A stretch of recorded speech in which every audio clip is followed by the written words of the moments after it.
नमस्कार, आप देख रहे हैं खबरदार। मैं हूं आपके साथ रोहित सरदाना। सबसे पहले खबरों को खबरदार के लेंस से देखते हैं। सुशांत केस में आज 2 अनदेखे वीडियो सामने आए हैं और इन वीडियोस ने जांच को और विस्तार दे दिया। इनमें एक वीडियो ऐसा है जिसमें रिया और महेश भट्ट नजर आ रहे हैं और दूसरे में सुशांत सिंह राजपूत, रिया और एक तीसरा व्यक्ति है जो वीडियो बना रहा है। इन वीडियोस को आगे डिकोड करेंगे। वैसे एनसीबी की जांच हर रोज बॉलीवुड को भूकंप के झटके दे रही है। आज भी बॉलीवुड के ड्रग्स कनेक्शन की एक कड़ी सामने आई है। फिल्मी सितारों की थाली में ड्रग्स का 56 भोग करवाने वाले मुजरिम गिरफ्तार हो रहे हैं। अब सवाल यह है कि बॉलीवुड में ड्रग्स के बिग बॉस कब गिरफ्तार होंगे, बड़ी मछलियां कब शिकंजे में आएंगी। इसके बाद उस बड़ी खबर को डिकोड करेंगे जो देश के अन्नदाता यानी करोड़ों किसानों से जुड़ी है। सरकार ने 3 कृषि विधेयकों को लागू कर दिया, जिसे लेकर देश के तमाम किसान सड़कों पर। मोदी सरकार अपने कृषि बिल को कृषि क्रांति बता रही है, तो दूसरी तरफ किसानों में इसे लेकर कई तरह के सवाल और चिंताएं हैं। इसलिए आज यह समझना जरूरी है कि कृषि बिल से किसानों का फायदा है या नुकसान। आज आपके काम की खबर यह है कि कोरोना वैक्सीन आने से पहले ही उसकी छीना झपटी शुरू हो गई। इस वक्त अमीर देशों की जेब में आधे से ज्यादा वैक्सीन डोज आ गई हैं। वो कंपनियां जो वैक्सीन की रेस में सबसे आगे चल रही हैं, उनके साथ अमीर देशों ने समझौता कर लिया। यह बहुत महत्वपूर्ण खबर है। पैसे और रसूख की इस वैक्सीन वाली राजनीति के बारे में आज आपको जरूर जानना चाहिए। और आज दुनिया भर में ट्रेंड करने वाली एक खबर यह है कि उत्तरी कोरिया में वहां के तानाशाह किम जोंग उन की महानता का कोर्स बच्चों के सिलेबस में शामिल कर लिया गया। अब नॉर्थ कोरिया के बच्चों को हर रोज 90 मिनट तक तानाशाह किम जोंग उन के जीवन और उनकी महानता के किस्से पढ़ने होंगे। तो सबसे पहले सुशांत सिंह राजपूत की रहस्यमय मौत के मामले से जुड़े 2 अनदेखे वीडियो। आज 2 ऐसे वीडियो सामने आए हैं जिन्होंने जांच एजेंसियों की जांच का दायरा बढ़ा दिया और कई नए सवालों को जन्म दे दिया। इनमें से एक एक्सक्लूसिव वीडियो रिया और महेश भट्ट का है। इसमें महेश भट्ट किताब पढ़ते हुए दिखाई दे रहे हैं और रिया महेश भट्ट को सुन रही है। आखिर में रिया ताली बजाने लगती है। वहां एक तीसरा आदमी भी है जो ये वीडियो बना रहा है। जांच एजेंसियों को यह वीडियो एक आरोपी के मोबाइल फोन से मिला है, जिसका एक हिस्सा आज तक के पास है, जबकि यह पूरा वीडियो जांच एजेंसियों के कब्जे में है। दूसरा वीडियो सुशांत सिंह राजपूत और रिया चक्रवर्ती का है, जिसे कोई तीसरा व्यक्ति शूट कर रहा है। इस वीडियो में सुशांत एक सफेद बोर्ड पर कुछ लिखते हुए दिखाई दे रहा है। इसे देखकर रिया काफी खुश नजर आ रही है। इस वीडियो में तीसरा शख्स कौन है, यह पता नहीं चल पाया है।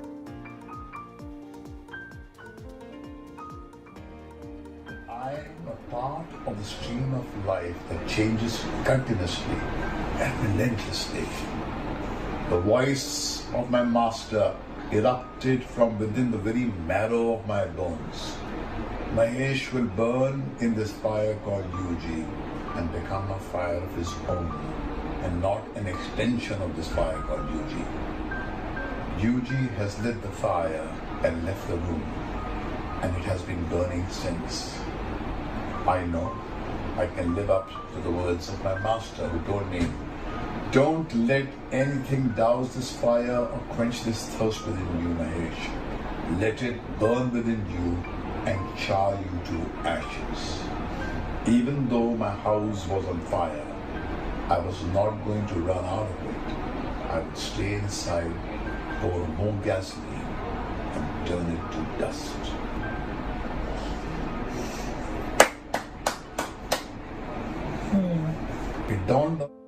हत्या और आत्महत्या के बीच उलझी सुशांत सिंह राजपूत की मौत के केस में यह नया वीडियो जांच एजेंसियों के लिए एक बड़ा सबूत बन सकता है। इसे आपने अब तक ना तो देखा था और ना इसके बारे में सुना होगा। हमने इस वीडियो में छुपे सुशांत सिंह राजपूत की जिंदगी के कई कोड्स को डिकोड करने की कोशिश की। बिल्कुल अलग अंदाज में सुशांत सफेद बोर्ड पर प्लान बना रहे हैं। सुशांत सामने टेबल पर बैठी है रिया। कमरे में सुशांत और रिया के साथ तीसरा शख्स कौन? सुशांत सिंह राजपूत की मौत पर दिनों दिन सस्पेंस गहराता जा रहा है। मौत की मिस्ट्री हत्या और आत्महत्या के बीच उलझी हुई है, लेकिन इसी बीच आज तक के हाथ सुशांत और रिया का एक ऐसा वीडियो लगा है जिसे आपने अब तक ना देखा था, न इसके बारे में सुना होगा। एक बड़े से कमरे में सुशांत सिंह राजपूत है। सामने एक ऊंची टेबल पर सुशांत की गर्लफ्रेंड रिया है और साथ में एक और शख्स है जिसकी पहचान अब तक गुमनाम है। सुशांत सफेद बोर्ड पर मार्कर से कुछ लिख रहे हैं। गौर से देखिए, सुशांत बोर्ड पर एरो बनाकर लिख रहे हैं RC, SSR और AK। यहाँ आरसी का मतलब रिया चक्रवर्ती है, एसएसआर का मतलब सुशांत सिंह राजपूत और एके के लिए सुशांत ने अनु कपूर लिखा है। इन नामों के अलावा सुशांत ने हिंदी में लिखा है अनकही बातें। सुशांत की इस लेखनी का अर्थ भी अब तक पता नहीं है। हालांकि सफेद बोर्ड पर जो कुछ भी दिख रहा है उससे लग रहा है कि सुशांत एसएसआर और एके की टीम बना रहे हैं। तस्वीरें बयां कर रही हैं कि यहाँ माहौल कितना खुशमिजाजी है। बैकग्राउंड में नुसरत फतेह अली खान के बेहद मशहूर गाने की धुन बज रही है। सुशांत के हाव भाव को देखकर बिल्कुल समझा जा सकता है कि वो कितने बेतकल्लुफ अंदाज में है, कितना मस्त मौला दिख रहे हैं। सुशांत और रिया के साथ एक और शख्स बैठा है जिसका चेहरा इससे पहले आपने कभी नहीं देखा है। रिया कभी इससे तो कभी सुशांत से बात कर रही है। इस वीडियो की तारीख का भी पता नहीं है, लेकिन इतना तय है कि सुशांत की जिंदगी में रिया के आने के बाद ही ये वीडियो बनाया गया है। जांच एजेंसियों को भी इस वीडियो का एक बड़ा हिस्सा मिला है जिसमें कई सुराग हैं। जांच एजेंसी ये पता लगाने की कोशिश कर रही है कि ये है आखिर कब का। इस वीडियो में दिखने वाला तीसरा शख्स आखिर है कौन? सुशांत सफेद बोर्ड पर क्या लिख रहे हैं? आज सुशांत इस दुनिया में नहीं है। आज सुशांत की मौत पर रहस्य का पर्दा पड़ा हुआ है, लेकिन इस अनदेखे अनजाने वीडियो से जो संकेत और संदेश निकलकर सामने आ रहा है वो यही बता रहा है कि बिल्कुल बेफिक्र अंदाज में दिखने वाले सुशांत आखिर मौत को खुद कैसे गले लगा सकता है। कैसे कोई इतना क्रिएटिव इंसान अपनी दुनिया पर यूं पूर्ण विराम लगा सकता है। सुशांत सिंह राजपूत की मौत के मामले में ड्रग्स एंगल की जांच कर रहे नारकोटिक्स कंट्रोल ब्यूरो यानी एनसीबी की ड्रग्स वाली जांच हर रोज बॉलीवुड को भूकंप के झटके दे रही है।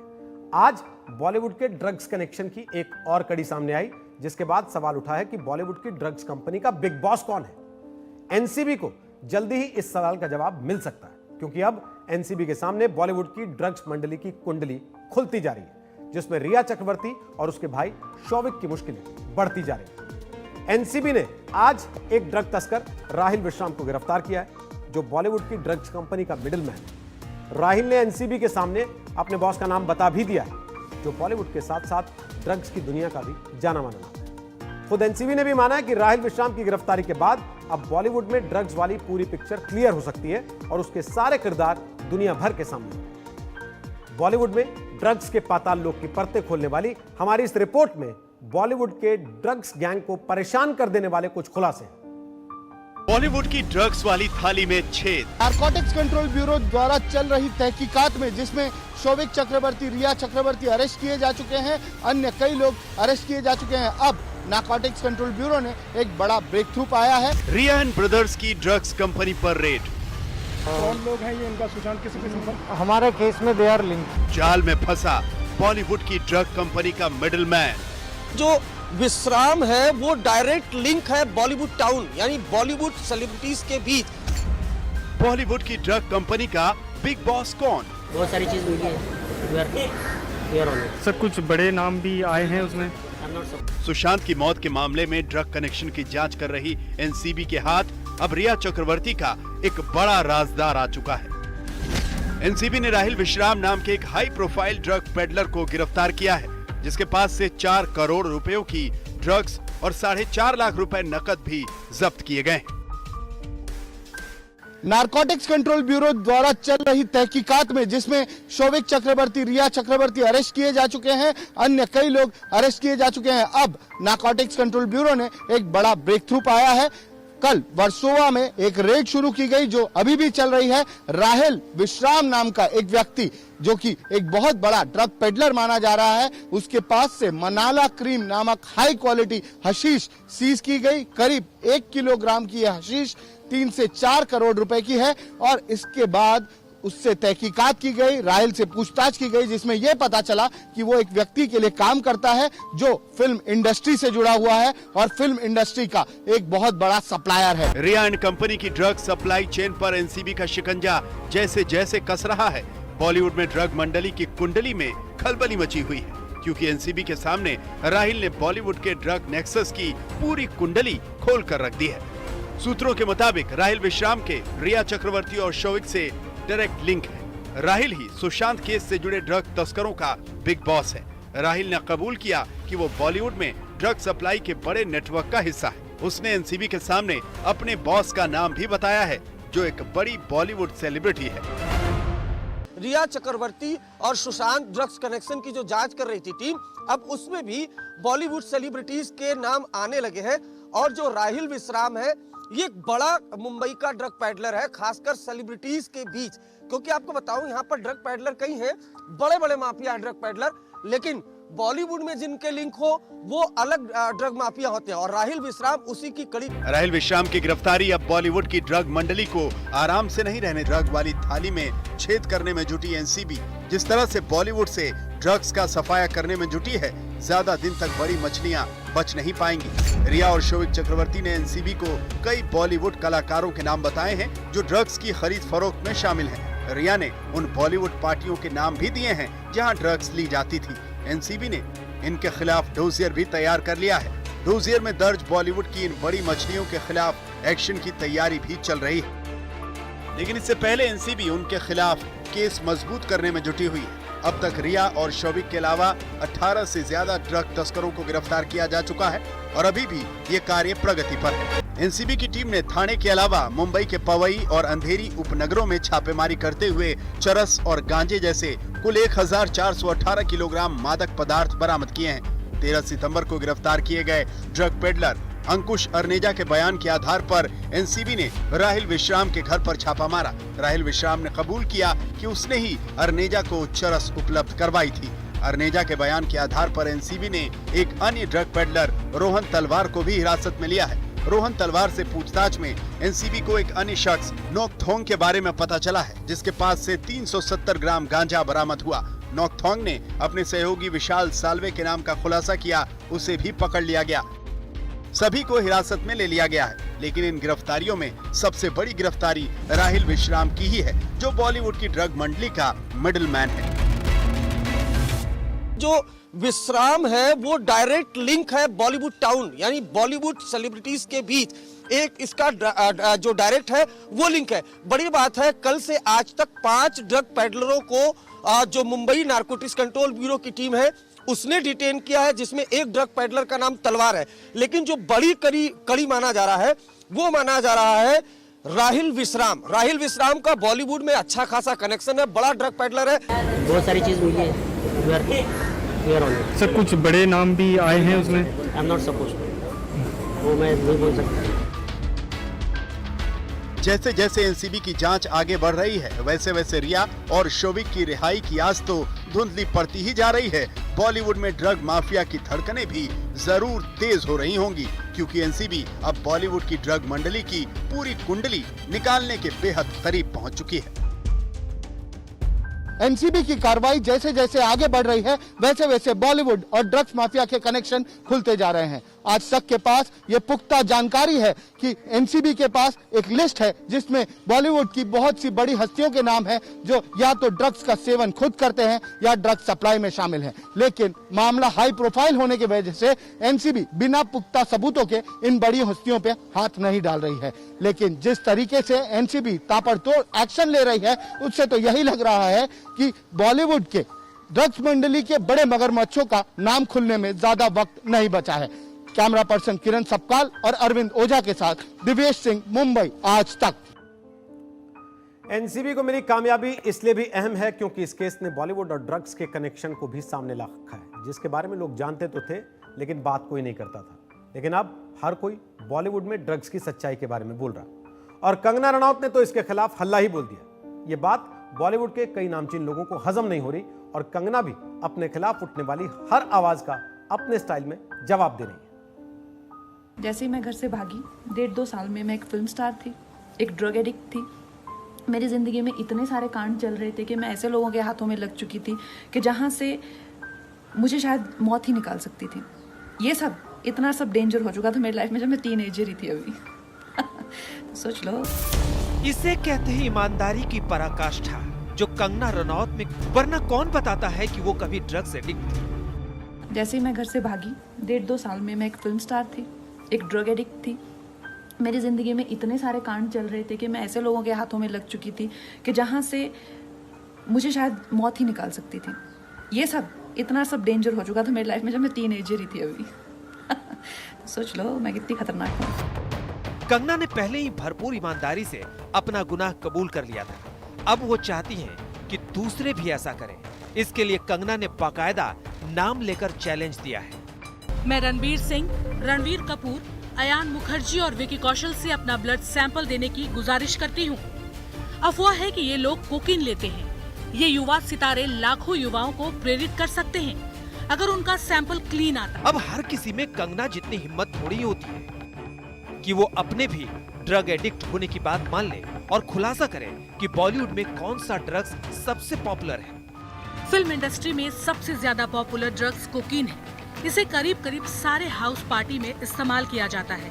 ये काफी महंगा मिलता है, लेकिन शुरुआत में जब आप हाउस पार्टी में जाते हैं तो ये फ्री में दिया जाता है। उन पार्टियों में MDMA को पानी के साथ मिलाकर बिना आपकी जानकारी के आपको परोस दिया जाता है। वैसे अपनी पंगा लेने की जिस काबिलियत का प्रदर्शन कंगना कर रही है, उससे आगे उनकी फिल्मी एक्टिंग भी फीकी पड़ गई है। मैं एक शतरानी हूँ, सर कटा सकती हूँ लेकिन सर झुका नहीं सकती।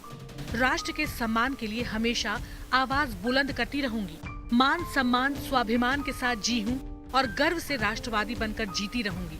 सिद्धांतों के साथ न मैंने कभी समझौता किया है न कभी करूंगी। कंगना ने खुद को शतरानी घोषित किया तो फिल्म निर्देशक अनुराग कश्यप को लद्दाख में भारत चीन की सेनाओं के बीच चल रहा तनाव याद आ गया।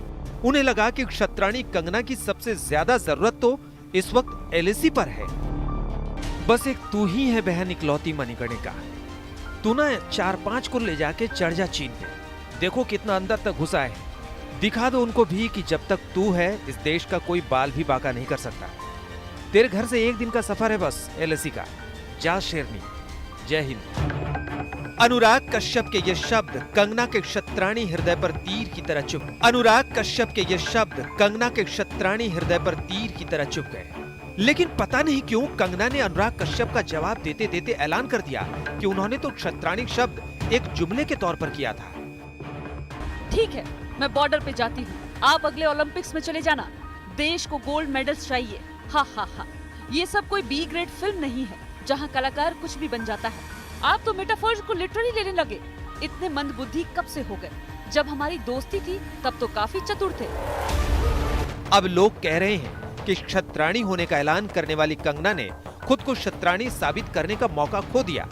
लेकिन कंगना वो नहीं है जो लोगों की बातों में आ जाए, बल्कि लोग उनकी बातों में आने लगे हैं। बॉलीवुड को तो इस वक्त कंगना अपने इशारों पर नचा रही है। ये इंडस्ट्री ने आपको प्लेटफॉर्म नहीं दिया होता तो शायद आप इतने बड़े स्टार नहीं बन पाते। किसी शहर में जाके इस तरह की अशांति फैलाना, इस तरह की गलत चीजें वहाँ के लोगों के बारे में और उनकी संस्कृति के बारे में कहना, वापस एक बार मैं कहूंगी गलत है। जैसे ही आप कहते हैं कि यहाँ ड्रग्स का पूरा व्यापार है, तो जो हिंदुस्तान में बैठा हुआ आपका टीवी देख रहा है, वो मुझे देखता है तो उसको लगता है कि कोई ड्रग का जो है गोदाम आ रहा है। इसको बदनाम इतने आसान तरीके से जो करना चाह रहे हैं, और जिसका ये जो आजकल जो सिचुएशन चल रहा है, जिसको सामने रखते हुए इसको बदनाम करने की कोशिश जो किया जा रहा है, वो बिल्कुल गलत है। देखिए, कंगना जी का बारे में, कंगना अच्छी है, कंगना अच्छी लड़की है।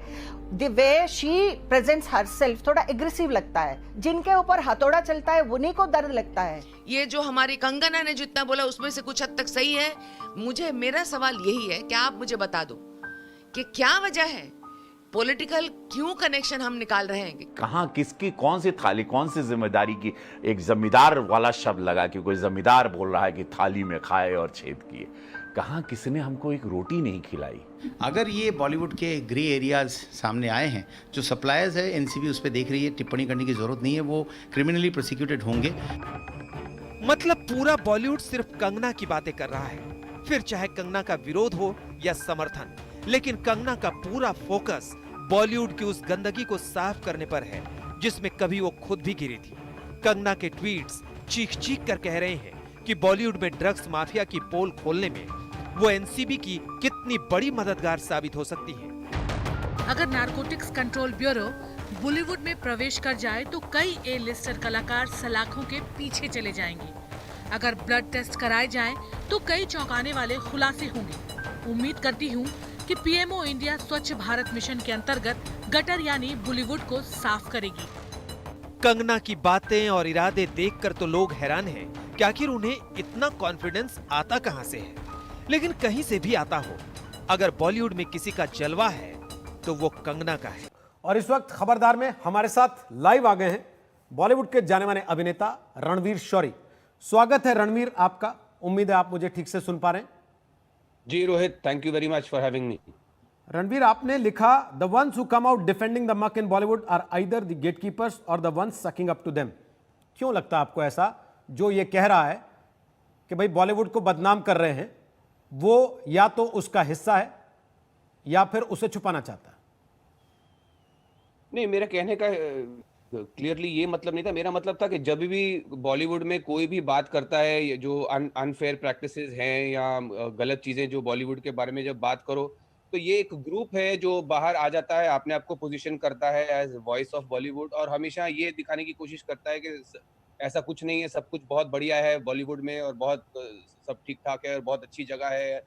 तो मेरी प्रॉब्लम उन ऐसे लोगों से है क्योंकि ये मैंने खुद अपनी आंखों देखा है, बहुत लोगों से सुना है कि क्या क्या प्रैक्टिसेस, क्या क्या मैनिपुलेशंस, क्या क्या साइड लाइनिंग और क्या क्या चीजें जो होती हैं बॉलीवुड में, अगर वो आप बाहर नहीं निकालेंगे तो उनको हम एड्रेस कैसे करेंगे? अगर उनको हम हमेशा कारपेट के नीचे ही धकेलते रहेंगे तो उनको हम एड्रेस कैसे करेंगे? कैसे जो इतनी अनफेयर चीजें होती हैं वो बंद हों, वो कैसे होगा? तो ये मैंने कहा था कि ये जो कुछ जो लोग ये करते हैं, वो यहाँ तो वो लोग हैं जो अपने आप को यहाँ के जमींदार समझते हैं, जिनका कंट्रोल है इस बिजनेस पर, या जो उनको खुश करना चाहते हैं। तो ये मैंने लिखा था। आपको लगता है बॉलीवुड में वाकई ऐसी ठेकेदारी या जमींदारी है? कुछ परिवार बिल्कुल या है कुछ भाई, ग्रुप्स हैं? बिल्कुल है, बिल्कुल है, इसमें तो कोई शक ही नहीं है। जो कोई ये कहे कि ठेकेदारी नहीं है और ग्रुप नहीं है जो कंट्रोल करना चाहता है, जो बॉलीवुड का जो टॉप ऑफ द पिरामिड है, वो बिल्कुल या तो उसको कुछ उसने कुछ देखा नहीं है फिल्म इंडस्ट्री में, या बिल्कुल छुपाना चाहते हैं, जो मना कर रहे हैं इस चीज से। तो लोग बोलते क्यों नहीं इस पर? सॉरी, लोग बोलने से डरते क्यों है इस पर? इसी वजह से कि क्योंकि काम नहीं मिलेगा, और क्या। आपके साथ ऐसा हुआ है कभी? क्योंकि आप तो वोकल हैं, आप तो बोलते हैं चीजों पर और अक्सर बोलते हैं। मैं भी, देखिए, मैं वोकल इसलिए हूं क्योंकि मैं ये अरमान बहुत पहले छोड़ चुका हूं, इन लोगों को खुश करना। इनके शुरू में मैंने भी बहुत कोशिश की थी कि मैं भी एक्सेप्ट हो जाऊं, ये जो जमींदारों की मैं भी गुड बुक्स में आ जाऊं। तो जो भी वजह थी कि इन्होंने मुझे उस तरह ट्रीट किया कि बिल्कुल साइडलाइन कर दो, इग्नोर कर दो, मैनिपुलेट कर दो। तो उसके बाद मैंने ये कहा कि it is not worth it कि मैं अपनी आत्मा के ऊपर पैर रख के ये चढ़ने की कोशिश करूं। It is not worth it for me. मैं छोटे छोटे रिवॉर्ड या जो काम छोटी फिल्में या सीरीज, जो अब थैंकफुली अब सीरीज भी हैं, जो मुझे काम मिलता है उसमें मैं खुश हूं। मैं इनको खुश करने के चक्कर में पड़ना ही नहीं चाहता हूं। तो मैं सीधी सच्ची जो बात है वो रखता हूं और वही मैं रखता रहूंगा। ये जमींदारी या ठेकेदारी जिसका आप जिक्र कर रहे हैं, क्या ये नेपोटिज्म की वजह से है या कुछ और है? बिल्कुल नेपोटिज्म ही तो है सर, और क्या है। देखिए, जिसके हाथ में पावर आ जाती है, ये तो आपको भी पता होगा रोहित जी, आप इतने बेहतरीन एंकर हैं, इतना कुछ देखते हैं पॉलिटिक्स में, जिंदगी में आप देखते हैं, जिसके हाथ में पावर आ जाती है वो थोड़ी छोड़ना चाहता है पावर। उनके लिए उनकी तो निकल पड़ी है कि अभी हम 7-8 लोग अगर एक दूसरे के साथ कोऑपरेशन करें तो ये पूरा जो बॉलीवुड का जो ऊपर 100,000 करोड़ का जो पिरामिड है, ये हमारे कंट्रोल में ही रहेगा। तो वो क्यों छोड़ेंगे भाई? इसलिए तो उसका नाम पड़ता है माफिया, कि 7-8 फैमिलीज मिलके उसको कंट्रोल करती हैं। कंगना रनौत जो बात कह रही हैं वो नाम लेके कह रही हैं, एक के बाद एक वो ट्वीट्स करती हैं, अटैक होता है, उसके बाद रिएक्शन होता है, बहुत सारे लोग अब रिएक्ट करने लगे हैं उनकी बातों पे। आपको लगता है इसने बॉलीवुड में एक सीधी लाइन खींच दी है, जिसके बारे में लोग पहले बोलते नहीं थे, अब खुल के बात होने लगी है? देखिए, जहां तक कंगना जी का सवाल है, वो जिसको अंग्रेजी में कहते हैं ना hyperbole, exaggeration, over dramatic statements देने का उनका एक तरीका है। और वो अकेली नहीं है, ऐसे बहुत से पहले भी तो होता था। एक बहुत अच्छे एक्टर थे, उनको शॉटगन कहा जाता था, क्योंकि वो ऐसी सेंसेशनल चीजें कहते थे कि वो लेकिन तब ये होता था कि ये जो चीजें हैं वो फिल्म मैगजीन्स या टैबलॉइड पेजेस तक सीमित रहती थी। अब ये क्या हो गया है कि ये जो हम देख रहे हैं, this is tabloidization of mainstream media, कि वो चीजें टैबलॉइड पेजेस, फिल्मी मैगजीन से निकलकर फ्रंट पेज पर आ गई हैं। तो अगर वो कहती हैं और अगर वो एग्जैजरेट करके कहती हैं और ओवर ड्रामेटिक और ऐसे स्टेटमेंट्स देती हैं, तो आप उनको बोलने दो। एक्ट्रेस कह रही है तो इसमें नेशनल न्यूज में लाने की क्या जरूरत है? लेकिन ठीक है ना। और अगर वो कहती हैं और लोगों तक वो लोगों के साथ उसकी कोई क्या कहते हैं मतलब एक लोगों को छू जाती है अगर उनकी वो जो कहती हैं, तो दैट मींस उसमें बीज तो है सच का ना। यही मैं आपसे कहने वाला था, इसीलिए वो फ्रंट पेज पे आ जाता है, क्योंकि वो लोगों को छूता है। लोग ये सोचते हैं कि जिसके बारे में अब तक दबी जुबान में बात होती थी, अंदर की ही एक लड़की या अंदर का ही कोई आदमी इतना खुल के बोल रहा है, और उसके बाद लोगों को दिखने लगता है नारकोटिक्स कंट्रोल ब्यूरो हर दिन 4, 5, 2 ड्रग पेडलर्स को पकड़ रहा है जिनके कॉन्टैक्ट्स निकल रहे हैं बॉलीवुड के अंदर। तो फिर आम आदमी को यह लगेगा ना कि भाई वो किसी भ्रम में जी रहा था, वो जिनको सितारा समझता है उनकी जिंदगी में तो बड़े अंधेरे हैं। देखिए, जहां तक ड्रग्स का सवाल है, मैं ये जरूर कहूंगा कि ना बॉलीवुड संत है, ना मैं संत हूं, ना ही दुनिया में दूसरे लोग संत हैं। बहुत लोग ड्रग्स यूज करते हैं, ना सिर्फ फिल्म इंडस्ट्री में कि वैसे सोसाइटी में। तो ये जो सिंगलिंग आउट होना है कि नहीं अब फिल्म इंडस्ट्री पे ही एनसीबी की ऐसे आंखें रहेंगी, ये हुई हैं बिकॉज जो एक हमारा बहुत जो ट्रेजेडी हमारे साथ हुई है, जो बहुत अच्छे हमारे एक्टर के साथ, जो सुशांत के साथ जो हुआ है, उसकी वजह से। तो ठीक है, they are well within their rights. But जहां तक सोसाइटी का या ऐसा सोशल मीडिया या लोगों का ये ऐसे मान लेना कि बिल्कुल ये फिल्म इंडस्ट्री ड्रग्स का हेवन है, या जो कंगना रनौत जो कह रही हैं कि नहीं 99% 90% फिल्म इंडस्ट्री ड्रग्स में है, ये मैं एग्री नहीं कर। मैंने कहा वो एग्जैजरेट करके बोलती हैं। उन्होंने अगर कोई हाई फाई पार्टीज में देखा होगा, वो हमने भी देखा है, बट ये वो सिर्फ फिल्म इंडस्ट्री में नहीं होता, वो बहुत जगह होता है। आप इंडस्ट्रियलिस्ट की पार्टियों में जाएंगे, वहां भी यही होता है। आप पॉलिटिशियंस, बड़े पॉलिटिशियंस की पार्टी में जाएंगे, वहां भी यही होता है। सो ये सिंगलिंग आउट बॉलीवुड का, इसमें मैं सहमत हूँ। जो भी आई थिंक जया जी ने भी पार्लियामेंट में ये बात कही थी। सिर्फ मेरी ये चीज मेरे को उनकी खटकी थी, जो उन्होंने थाली वाला जो स्टेटमेंट दिया था, वो जमींदारी और उसमें एंटाइटलमेंट दिखा था मुझे, तो मैंने उसके ऊपर भी कुछ टिप्पणी की थी। मैं उस बात पे अभी आ रहा हूं, जो बात जया जी ने कही और उसके जवाब में आपने ट्वीट किया, जिस पर काफी रिएक्शन भी आया आपकी बात पर। लेकिन उसके पहले जो आप कह रहे हैं कि singling out of Bollywood is not good, क्योंकि पॉलिटिशियंस की पार्टीज में भी ऐसा होता है, कारोबारियों की पार्टीज में भी ऐसा होता है। लेकिन क्या बॉलीवुड में ये चीज अब नॉर्मलाइज है? क्या ये एक सामान्य सी बात है? इसको लोग अदरवाइज नहीं लेते? मैं नहीं मानता नॉर्मलाइज, मैं नहीं समझता हूँ ये नॉर्मलाइज्ड है, ना ही रैम्पेंट है। तो मैं बिल्कुल सहमत नहीं हूँ कंगना जी से। अगर वो कहती हैं कि 90% बॉलीवुड या 90% हिंदी फिल्म इंडस्ट्री ड्रग्स देती है, मैं उनसे सहमत नहीं हूँ। हाँ, अगर जो अपर क्रस्ट है उसकी बात कर रही हैं कि 99% अपर क्रस्ट में लोग करते हैं, तो वो उनको ज्यादा पता होगा, वो मेरे से ज्यादा सक्सेसफुल हैं, उन्होंने ज्यादा मेरे से पार्टीज देखी होंगी। बट डेफिनेटली पूरी फिल्म इंडस्ट्री को तो ऐसे छाप नहीं लगा सकते आप। लेकिन जो सारी बात निकली रणवीर जी, वो निकली सुशांत सिंह राजपूत के मामले से, जिस पर बॉलीवुड के ज्यादातर बड़े स्टार्स चुप रहे, किसी ने कोई सवाल नहीं उठाया। 15 मिनट में पुलिस ने कहा कि सुसाइड है, लोगों ने कहा हाँ जी सुसाइड है। उसके बाद जब कंगना रनौत बोली कि 90% बॉलीवुड ड्रग एडिक्ट है, ड्रग्स लेता है, ड्रग्स कंज्यूम करता है, तब भी कोई बड़ा सितारा बाहर नहीं आया, किसी ने कोई सवाल नहीं उठाया। कंगना के घर पे बुलडोजर चला, तब भी कोई बड़ा सितारा बाहर नहीं आया कि भाई आप बॉलीवुड की एक लड़की के साथ ऐसा कैसे कर सकते हो। लेकिन जब खुद पर आवाज आई, खुद पर सवाल उठे, तो कह दिया गया कि देखिए ये थाली में छेद कर रहे हैं। नहीं, देखिए, मैंने आपको कहा ना, जिसके पास पावर और प्रिविलेज होता है वो अपने आप को अलूफ ही रखना चाहता है, क्योंकि उनके लिए स्टेटस को, उनके लिए अच्छी वो स्टेटस को रखना चाहेंगे। ठीक है ना। जो लोग जूझ रहे हैं इन चीजों से, अनफेयर प्रैक्टिसेस से, या स्ट्रगल देखते हैं क्या क्या जो गलत होती हैं चीजें और उससे स्ट्रगल करते हैं, वो आवाज उठाना चाहेंगे। ये तो नेचुरल प्रोसेस है, ये तो किसी भी सोसाइटी का। तो ये लोग अगर नहीं बोलते, वो इसलिए बोलते हैं कि they want to stay aloof from it, वो ठीक है, उनका राइट है, मैं ये नहीं मानता हूँ। और जहां तक आपने कहा कि ये कि अब बोलना कि थाली में छेद कर दिया, हालांकि वो मुहावरे से मैं सहमत नहीं हूँ। बट ये तो बात सही है कि अगर आप बिल्कुल पूरी फिल्म इंडस्ट्री को ऐसे एक बार ऐसे कहना शुरू कर देंगे, पूरी फिल्म इंडस्ट्री ड्रग एडिक्ट है, ये तो कोई भी कोई भी कहेगा कि गलत है। अब मैं आपको बोल दूं कि ऐसे पता लगे कि आपके जो जर्नलिस्ट बहुत टॉप वाले हैं वो पॉलिटिकल कनेक्शंस रखते हैं और एजेंडा चलाते हैं पॉलिटिशियंस का। अब मैं ये तो नहीं कह सकता कि जो सारे पत्रकार हैं वो सभी पॉलिटिकल एजेंडा ही चला रहे हैं, है ना। लेकिन कंगना ने भी या जिसने भी उनका समर्थन किया, रवि किशन ने भी ये नहीं कहा कि सारा बॉलीवुड ऐसा है। उन्होंने कहा कि जो भी है उसकी जांच होनी चाहिए और उसी पर झगड़ा हो गया। उन्होंने जो कहा और लोगों ने जो समझा उसमें एक ही पार्टी इन्वॉल्व है, वो है मीडिया। ठीक है, तो वो मीडिया को आप बोलिए कि मीडिया चेक करे। वो इसी तरह ब्लो अप करते हैं कि इंप्रेशन ये आता है कि ऐसा कहा जा रहा है कि पूरी फिल्म इंडस्ट्री है।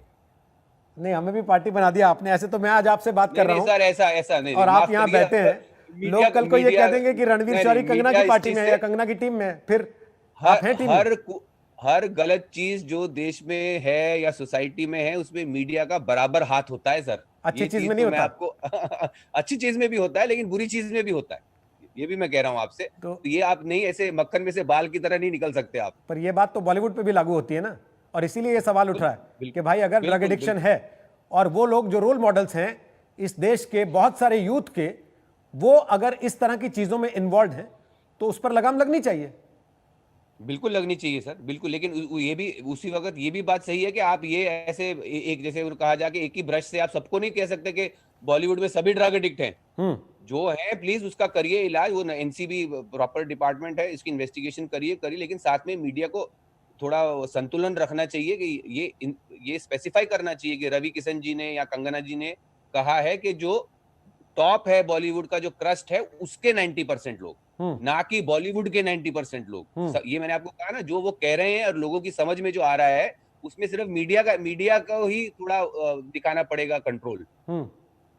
चलिए, आज हम आपको लेकर आए हैं तो आपने उस चीज को थोड़ा और क्लैरिफाई करने की कोशिश की है कि पूरे बॉलीवुड के 90% नहीं, जो बॉलीवुड का टॉप है, जो बॉलीवुड का क्रीमी लेयर है, उसका 90% वो ड्रग्स में इन्वॉल्व है। ऐसे समझो इसको। नहीं, मैंने ये नहीं कहा। मैंने कहा ये रवि किशन जी ने और कंगना जी ने कहा है, मैं ये नहीं कह रहा हूं। मेरा अगर आप मुझसे पूछ रहे हैं तो मैं कहूंगा बिल्कुल बहुत चंद लोग, वो अपर कास्ट के भी बहुत कम लोग होंगे जो यूजर होंगे, और वो जहां तक उनका यूजर होने का सवाल है, वो सोसाइटी में हर प्रोफेशन में, हर इंडस्ट्री में आपको मिलेंगे लोग। उनसे आप पूरी इंडस्ट्री को वो नहीं कह सकते कि पूरी इंडस्ट्री सेम है। लेकिन कंगना ने जब ये सवाल उठाया या रवि किशन ने जब ये सवाल उठाया तो अचानक एक तरीके का पोलराइजेशन पूरी इंडस्ट्री में दिखाई देने लगा। हमने अभी आपके आने से पहले झलक दिखाई भी, कौन सितारे क्या बोल रहे हैं, कौन पक्ष में बोल रहा है, कौन विपक्ष में बोल रहा है, और उसमें ऐसा लगता है कि कुछ को बाहर वाला मान लिया गया है। और ये लोग जो क्लेम करते हैं कि हम छोटे छोटे शहरों से आए हैं, हमारा कोई गॉडफादर नहीं था, हमारा कोई माई बाप नहीं था, हम अपने स्ट्रगल से बने हैं, उनको ये जताया जा रहा है कि तुम हमारे एहसानों पे हो, वरना तुम्हें कोई पूछने वाला नहीं था। क्या ऐसा है? लगता है आपको भी कभी कभी? देखिए, मैं कभी भी ऐसा नहीं, इसको मैंने कहा ना आपको, ये ऐसा नहीं कहूंगा कि जो छोटे बाहर से लोग आए हैं उनको नहीं, ऐसा नहीं है। बहुत से बाहर से लोग आए हैं, वो भी इस वक्त बहुत पावरफुल हैं, और वो भी उसी कहते हैं कि उसी ग्रुप में शामिल हैं, या उनके चमचे चपाटे भी हैं।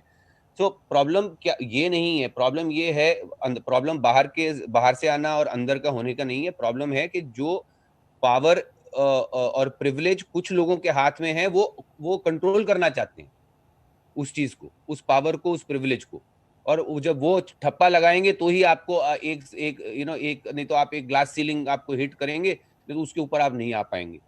प्रॉब्लम्स ये हैं। और जहां तक आप ये कह रहे हैं कि पोलराइज होने की बात है, ये इस वक्त सिर्फ ये एनसीपी के आने के बाद नहीं, बहुत पहले से पोलराइजेशन चल रही है। तो उससे नेपोटिज्म की डिबेट से पोलराइजेशन चल रही है। और आप तब भी देखेंगे जब नेपोटिज्म की भी जब बात हुई थी, तब यही ग्रुप के लोग आके नेपोटिज्म को भी डिफेंड कर रहे थे, बाकायदा एक तो पूरा परिवार आके डिफेंड करके गया है, आप शायद आप ही के चैनल पे। तो ये लोग इतने कहते हैं, इतने इंटाइटल्ड हैं, इतने देर से इंटाइटल्ड रहे हैं कि ये शर्म भी गवा चुके हैं। ये इनको लगता है कि बस हम बाहर आके कह दो क्या, व्हाट नेपोटिज्म, ये एग्जांपल दे दो, वो एग्जांपल दे दो, तो सो आई एम सेइंग जब तक हम इंट्रोस्पेक्शन नहीं होगा तब तक चीजें इंप्रूव कैसे करेंगी। तो आपको अच्छा नहीं लगा जावेद अख्तर, फरहान अख्तर और उनकी बहन का एक साथ चैनल पे आके? नहीं, वो तो अब मैं क्या कहूँ, आप नेपोटिज्म पे डिबेट करते हैं और एक ही परिवार को बुलाते हैं, ये क्या बात हुई? वो डिबेट नहीं थी सर, अगर आपने ध्यान दिया हो तो। अगर प्रोग्राम भी हो, नहीं तो मैं वही, हाँ, तो फिर आपका काम तो दोनों पक्ष रखना है ना, एस पत्रकार के एक ही पक्ष रखना है। दोनों पक्ष रख रहे हैं, इसीलिए तो बहस हो रही है। तब आप कह रहे हैं कि मीडिया बहस करवा देता है। मैं कह रहा हूं उस वक्त जब आप एक पक्ष रख रहे थे तो आपको दूसरा पक्ष भी बुलाना चाहिए था ना। नहीं, जिनका आपने इंटरव्यू देखा है, आप एक्सक्लूसिव आधा एक घंटा एक ही पक्ष को देंगे, हाँ, तो फिर क्या मतलब पक्षवाद हो गया ना ये तो। देखिए, मैं आपको भी अभी एक्सक्लूसिव आधा क्या 1 घंटा अगर आप बैठना चाहें तो पूरा 1 घंटा देने को तैयार हूं। मैं तो दोनों पक्षों की बात खुद ही कर रहा हूं रोहित जी।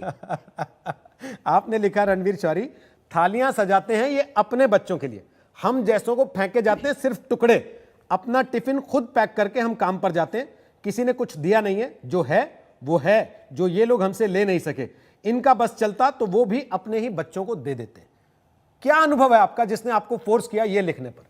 क्योंकि इतना समय बॉलीवुड में लगाने के बाद, एक स्टेटस पाने के बाद कि आप सड़क पर निकले और लोग आपको पहचानते हो कि देखो रणवीर शौरी जा रहा है, तब आपको यह लिखना पड़े, इसका मतलब चोट गहरी है।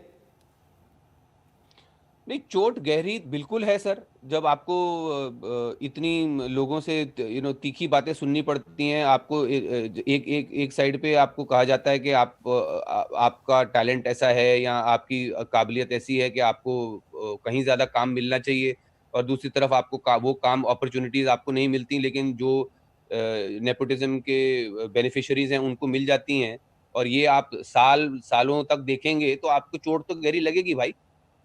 तो बिल्कुल चोट है, और मेरी पर्सनल चोट है। ये भी नहीं मैं कहता कि मैं सोशल सर्विस कर रहा हूँ ये सब लिख के, ये बिल्कुल मेरी पर्सनल चोट है और मैंने पर्सनल एंगल से ही लिखा है। और ना सिर्फ मैंने अपने एक्सपीरियंस के बिना पर नहीं लिखा है, ये मैंने जो इंडस्ट्री में इतने सालों से सुना है, लोगों के साथ होता हुआ, उसकी बिना पे भी लिखा है। इसलिए मैंने हम लिखा था, मैं नहीं लिखा था। तो ये वाकई में आपको कह रहा हूँ, ये जो ठेकेदारी जमींदारी बिल्कुल है फिल्म इंडस्ट्री में, और उसके खिलाफ मैं बिल्कुल आवाज उठाऊंगा, चाहे जितने भी बड़े बड़े लोग आके डिफेंड करें कि नहीं ये इंडस्ट्री तो इतने लोगों को एम्प्लॉयमेंट देती है, बहुत हंकी डोरी है, फैमिली है, ये सब बकवास है। हंकी डोरी सिर्फ उन लोगों के लिए है जो ऊपर कंट्रोल करके बैठे हुए हैं। लेकिन ये कहा गया बार बार कि जो लोग इस तरह की बातें कर रहे हैं, जैसी मसलन अभी आप भी कर रहे हैं, उन्हीं के लिए कहा गया कि देखो ये थाली में छेद करने की बात कर रहे हैं। उन्हीं के लिए कहा गया कि ये एहसान तक मानने को तैयार नहीं है कि इनको कोई नहीं जानता था और इंडस्ट्री ने इनको आज कहां से कहां पहुंचा दिया।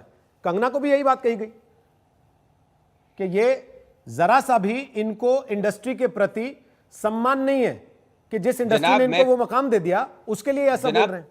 मैं आपको क्लैरिफाई करता हूं, इसमें गलतफहमी क्या है कि इन लोगों की गलतफहमी ये है कि इनको लगता है कि यही इंडस्ट्री है। जी नहीं, मैं भी इंडस्ट्री हूं, कंगना भी इंडस्ट्री है, रवि किशन जी भी इंडस्ट्री हैं। ये इंडस्ट्री सबकी है। जो इस इंडस्ट्री में काम करता है ये इंडस्ट्री उनकी है, और अगर जो कोई काम करता है जिसका एक्सपीरियंस अच्छा नहीं हुआ है और उसने कोई अनफेयर अनजस्ट प्रैक्टिसेस देखी हैं और वो आवाज उठाता है तो वो बिल्कुल जायज है।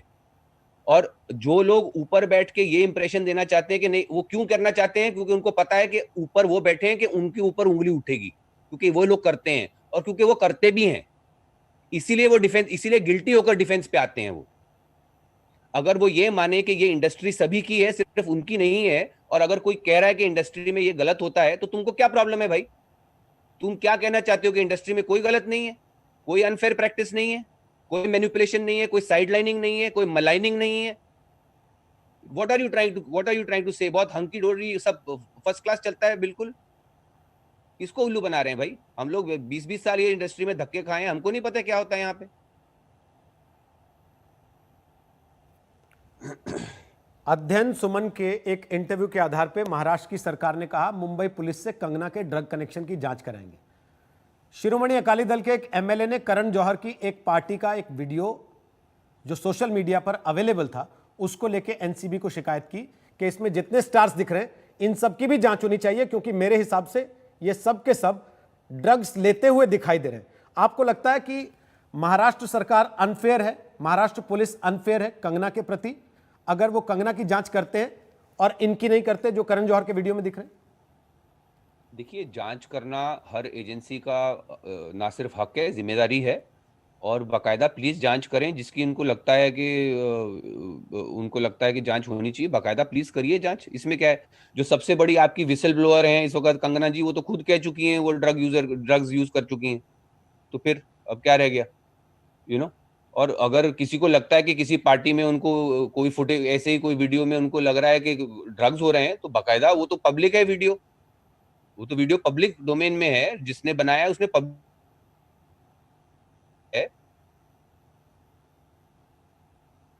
वीडियो पब्लिक डाला गया है, तो प्लीज करिए, जांच करिए।